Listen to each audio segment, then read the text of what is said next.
सभी दर्शकों को नमस्कार। स्वागत है आप सभी का ज्ञान क्षेत्र चैनल में। अगर आपने हमारे चैनल को सब्सक्राइब नहीं किया है तो कर लीजिए ताकि आने वाले वीडियोस आपको मिलते रहें। आज हम 10वीं कक्षा के व्यायामः सर्वदा पथ्यः पाठ का अभ्यास करेंगे। इसके प्रश्न उत्तर करेंगे। तो देखिए, अभ्यास है अभ्यास। पहला प्रश्न है, एक पदेन उत्तरम लिखत। एक पद में उत्तर लिखिए। पहला है, एक पद में उत्तर लिखिए।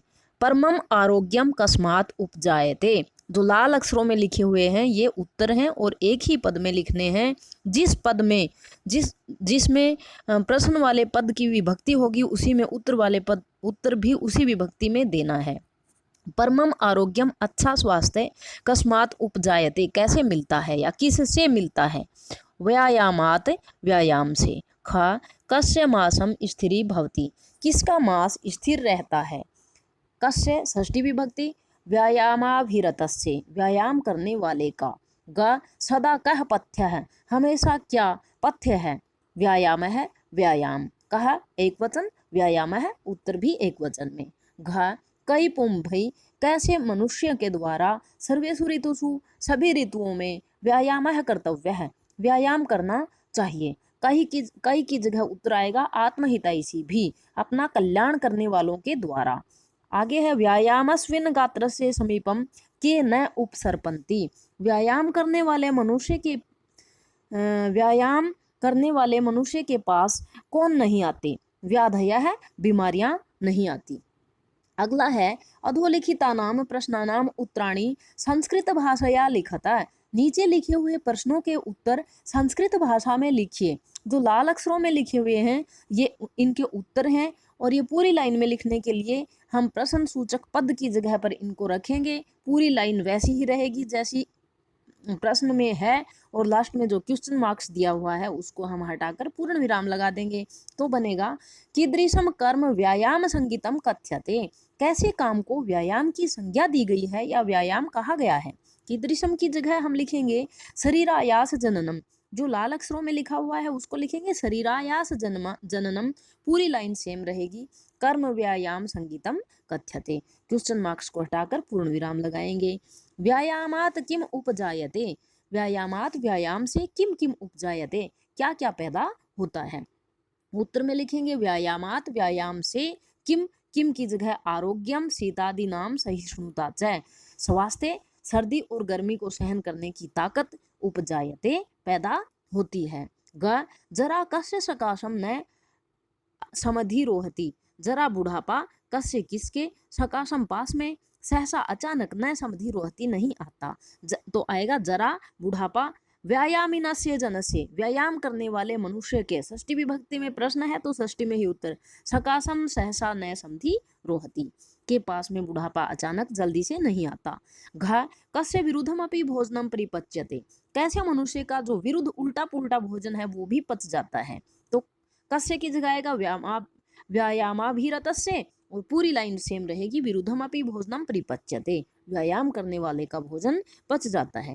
कियता बलेन व्यायामः कर्तव्य है कितनी ताकत से व्यायाम करना चाहिए। अर्धेन बलेन व्यायामः कर्तव्य है आधी ताकत से व्यायाम करना चाहिए। अर्धबलस्य लक्षणम किम और आधी ताकत का लक्षण क्या है। अर्धबलस्य लक्षणम क्या है। लक्षणम यदा वायु वक्त्रम प्राप्नोति तद बलार्धस्य लक्षणम। ये पूरा उत्तर हमने यहाँ लिख दिया है।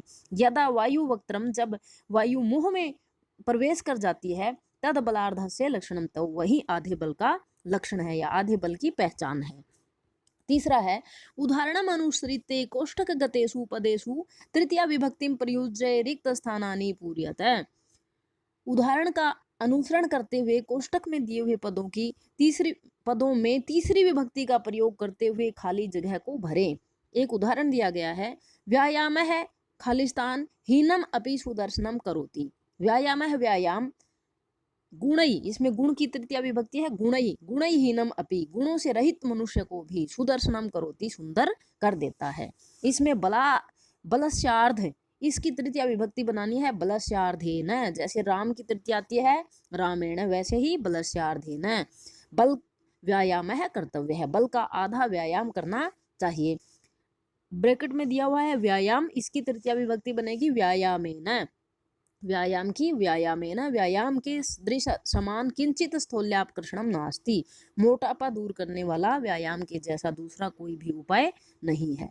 विद्या स्त्रीलिंग है तो इसकी रमा की तरह बनेगी, रमा की रमया होती है तो विद्या की विद्या। विद्या बिना जीवनम नास्ति, विद्या के बिना जीवन नहीं है। चरण, चरण की बनेगी तृतीया विभक्ति चरणई, सह चरणई खंजह अस्ति। सूपकार है, नासिका की नासिकया, स्त्रीलिंग है तो स्त्रीलिंग की तरह इसका शब्द रूप चलेगा। सूपकार है नासिकया भोजनम जिघ्रति, सूपकार है रसोईया नाक से भोजन सूंघता है। अगला है स्थूल पदम आधृते प्रश्न निर्माणम कुरुते, स्थूल पदों को आधार बनाकर प्रश्न निर्माण कीजिए। शरीरस्य आयास जननम, शरीरस्य षष्ठी विभक्ति में है तो यहाँ पर भी हमें षष्ठी विभक्ति का ही प्रश्न बनाना है, तो वो बनेगा कस्य। कस्य शरीरस्य की जगह हम लिख देंगे कस्य, पूरी लाइन वैसे ही लिखेंगे। आयास जननम कर्म व्यायामः इति कथ्यते, और आगे लगा देंगे क्वेश्चन मार्क्स। ख अर्यः व्यायामिनम न अर्दयन्ति, अर्यः के, इसकी जगह आएगा के व्यायामिनम न अर्दयन्ति। ग आत्महितैषी भी, ये उसका है। सर्वदा व्यायाम है कर्तव्य, तृतीय विभक्ति आत्महितैषी भी की जगह आ जाएगा कई, किसको सर्वदा हमेशा व्यायाम, किसके द्वारा हमेशा व्यायाम करना चाहिए। व्यायामम कुर्वतः विरुद्धम भोजनम अपि परिपच्यते, व्यायाम करते हुए मनुष्य का विरुद्ध भोजन भी पच जाता है। इसका हिंदी में बनाएंगे तो बनेगा व्यायाम करने वाले मनुष्य का कैसा भोजन पच जाता है, कैसा कीदृशम। गात्रणाम सुविभक्तता व्यायामेन संभवती, शरीर की सुविभक्तता व्यायाम से संभव है। तो किसकी सुविभक्तता, किसका गठीलापन, केशाम, यहाँ आएगा गात्रणाम की जगह केशाम। व्यायामस्य लाभः इति विषयमधिकृते पंचवाक्येषु संस्कृत भाषया एकम अनुच्छेदम लिखते, इसमें से आपको व्यायाम के लाभ के बारे में 5 लाइनें लिखनी हैं। तो आपको जो भी लाइन इस पाठ में से सबसे आसान लगे, वो 5 लाइनें अच्छी लगें और आसान लगे, वो 5 लाइनें आप इसमें लिख लीजिए और याद भी कर लीजिए। अगला है यथा निर्देशम उत्तरतः, निर्देशों के अनुसार उत्तर दीजिए। तत्कृत्वा तु सुखम देहम अत्र विशेषण पदम किम, यहाँ पर विशेषण बताना है। विशेषण क्या है, जो किसी वस्तु, व्यक्ति, स्थान, प्राणी आदि की विशेषता बताए। तो यहाँ तत्कृत्वा तु सुखम देहम, देहम शरीर, सुखम सुखी, देह की विशेषता है यहाँ सुखम, तो सुखम विशेषण है यहाँ पर। ख व्याधयो न उपसर्पन्ति वैनतेयमि उर्गाः, व्याधि न उपसर्पन्ति, यहाँ पर क्रिया है उपसर्पन्ति, जो भी जैसे पठती पढ़ता है, लिखती, खादती खादतः खादंती, जो भी धातु रूप होते हैं वो सभी क्रिया में आएंगे। तो यहाँ है उपसर्पन्ति क्रिया।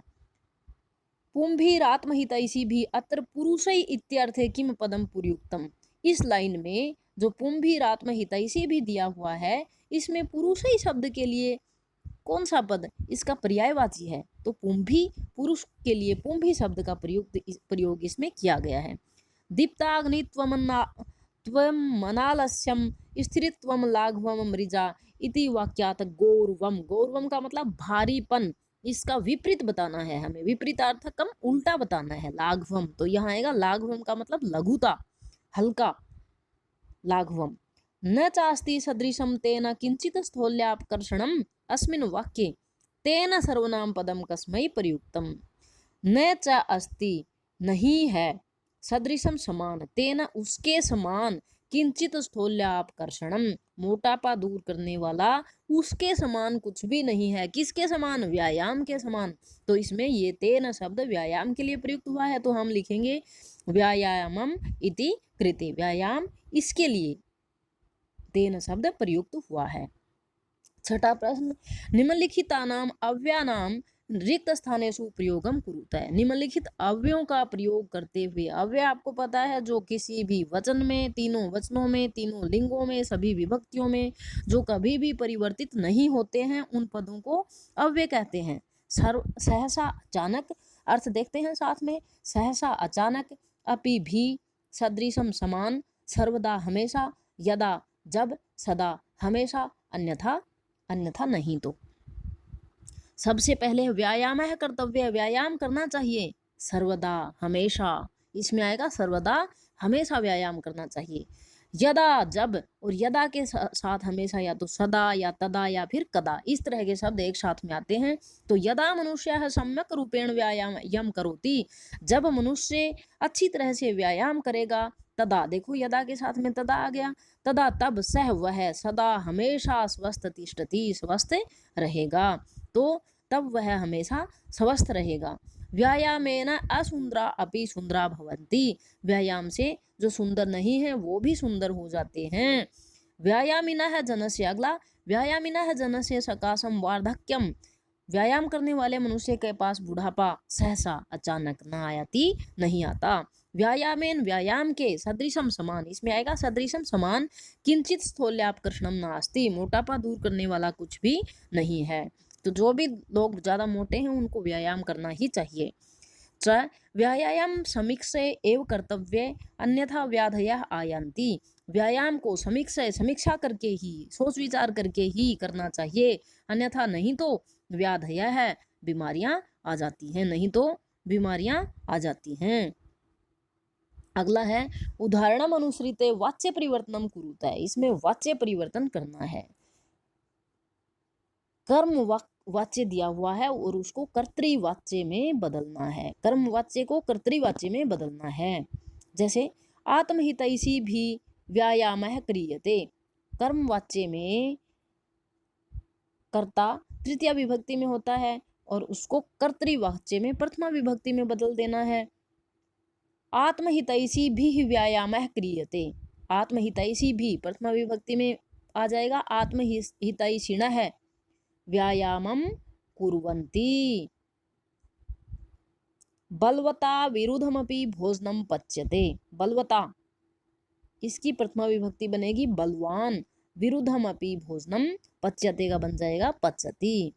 जनै व्यायामेन कांतिम लभ्यते, जनः, जनै का बन जाएगा जनः, व्यायामेन कांतिम लभन्ते, कर्म में द्वितीय विभक्ति हो जाती है तो कांति का बन जाएगा कांतिम लभन्ते। मोहनेन पाठः पठ्यते, कर्ता में प्रथमा, मोहनेन की प्रथमा है मोहन है, कर्म में द्वितीय, कर्तृवाच्य के क्रम में द्वितीय विभक्ति होती है और कर्मवाच्य के कर्म में प्रथमा, तो प्रथमा पाठः का द्वितीय विभक्ति में पाठम बन जाएगा, पाठम पठ्यते। लतया गीतम गायते, लतया प्रथमा बनाएंगे तो लता, गीत का गीतम ही रहेगा, गायती गाती है। तो इस तरह से हम वाच्य परिवर्तन करेंगे। अगला है अधोलिखितेषु तद्धित पदेषु प्रकृति प्रत्यम च पृथक कृत्वा लिखतः, नीचे लिखे हुए तद्धित पदों में प्रकृति और प्रत्यय अलग कर करके लिखने हैं। प्रकृति का मतलब होता है मूल शब्द, किससे बना है शब्द उसको। पथ्यतम है, मूल शब्द है पथ्य और प्रत्यय है तमप। सहिष्णुता, मूल शब्द सहिष्णु, प्रत्यय है तल। अग्नित्वम, अग्नि, प्रत्यय त्व। स्थिरत्वम, स्थिर, प्रत्यय है त्व। लाघवम, लघु और प्रत्यय है अण। तो इस तरह से हमारा ये पाठ पूरा हो गया।